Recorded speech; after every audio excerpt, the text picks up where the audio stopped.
Hey children, welcome back to my class. In today's English class, we are going to look into our new prose of unit number 7, The Unhappy Tree. The Unhappy Tree. Let's look into what happens in the story. The story is written by Frederick Roquette. It's a story of a tree that is not satisfied with the way it looks. Instead of having leaves, it had sharp needles, so it was not satisfied. It was envious seeing other trees because they had greeny and different kinds of leaves. It also wished for different kinds of leaves to have and got failed every time. And however, consequences of a wish being granted are not always present and not possible.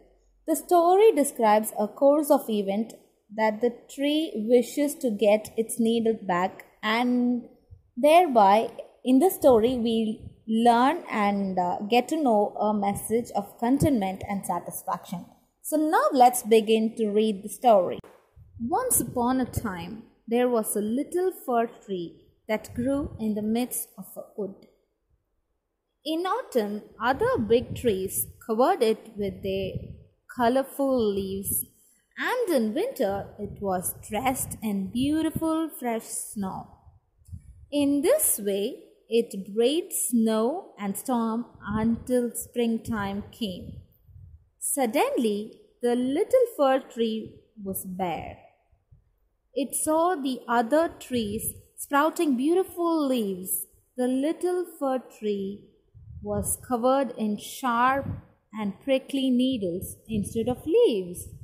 So it said to itself sadly, "All the other trees here have beautiful leaves, and I only have sharp needles. If I could have a wish, I would ask for green leaves too."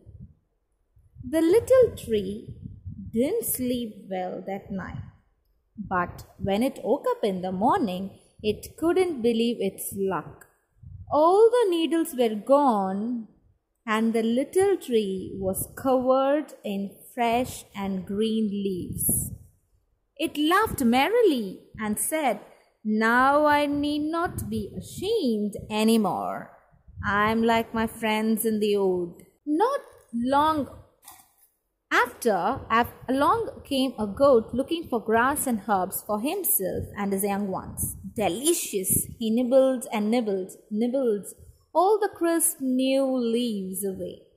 He scarfed down the stems and tender shoots till the tree stood bare. "Alas, alas!" cried the little tree. "All my green leaves are gone. If I only had another wish, I would ask for leaves of glass." And then it fell asleep.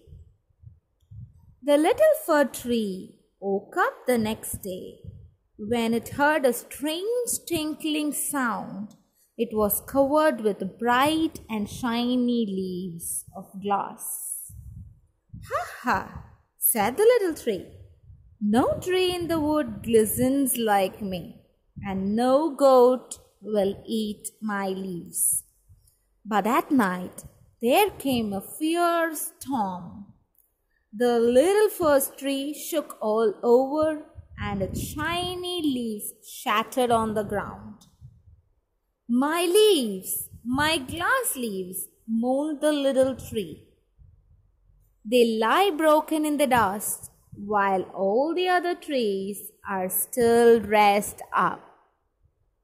Oh, if I had another wish, I would ask for leaves of gold." That night again, the little tree slept poorly. It woke up in the morning to hear the other trees sighing in awe and wonder. Aha! The little tree looked at itself. It was completely covered in glistening golden leaves. "How grand I am! No other tree in the wood is dressed in gold. No goats shall eat my leaves, and no storm shall break them to bits." Soon there came a young man with a large sack. As he was passing by, he noticed the gleam of the golden leaves. Ha! I shall become very rich today. The man picked all the leaves of the tree, stuffed them into his sack, and hurried away, leaving the little tree cold and bare again. Alas! Cried the little tree bitterly. I want no more leaves, neither gold ones, nor glass ones, nor green or red or yellow ones. If only I could have my needles, I would never complain again. That night, the little tree slept well.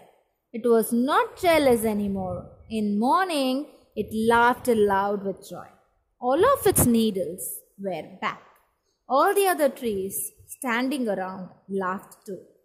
Happy for the little fir tree, the little fir tree stood proud and happy again, and everyone thought it was very beautiful indeed.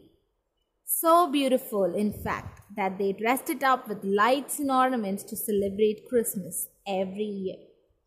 This was a story adapted from the original story by Friedrich Rickert. Okay, he's a German poet who wrote this story.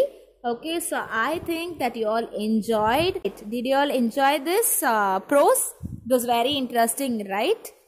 So thank you so much, children. In the next video, I'll continue with the story. Thank you.